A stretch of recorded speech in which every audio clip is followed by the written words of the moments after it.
Yeah, this is Azimio's statement on Finance Bill 2023-2024. The Finance Bill prepared by the Kenya Kwanza regime, spelling out how they want to raise money in the 2023-2024 financial year, is a piece of punishment that Kenyans should be deeply concerned about. We are shocked that anybody living in Kenya and who understands and appreciates what Kenyans are going through can come up with the taxation proposals the bill is making. It is even more shocking that a regime that promised to lessen the burden of the so-called hustlers, Mama Mboga, watu wa mjengo, can turn his back so soon on the same people. The tsunami of taxes in that bill will bury everyone, especially the jobless youth and the poor struggling down at the bottom. The bill is a promissory note to strangle and suffocate the hustlers from whose necks Ruto promised to remove the rope. We wish to make it clear from the outset that as a party, we will try our best to ensure that this anti-people budget is not passed by the National Assembly. In the event that Kenya Kwanza uses its hired majority and passes the bill as it is, we want the people of Kenya to understand that it is Kenya Kwanza's bill. It is the Kenya Kwanza's budget. It will be a Kenya Kwanza strangling Kenyans.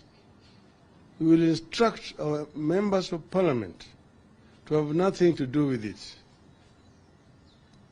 The mischief is hidden everywhere across the bill, but we will highlight a few. 1. Turnover tax. Currently, turnover tax, that is, tax based on sales, is applicable on sales worth 1 million Kenya shillings and above, and it stands at 1%. Now, Kenya Kwanza wants this tax applied on sales from as low as 500,000 Kenya shillings. The tax is being raised from 1% to 3%. The taxation will be pegged on gross sales, whether the seller makes profit or not. The biggest casualties here will be small, medium, and medium-sized businesses. Those businesses are the heart of the hustler nation. They are struggling. The same businesses are already being taxed by counties. Our stand is that this tax should remain at 1% and should be applicable on sales of 1 million shillings and above. 2. Income tax adjustment. About 4 things currently stand out in a payslip of a typical employee in Kenya, whether in the public or private sector.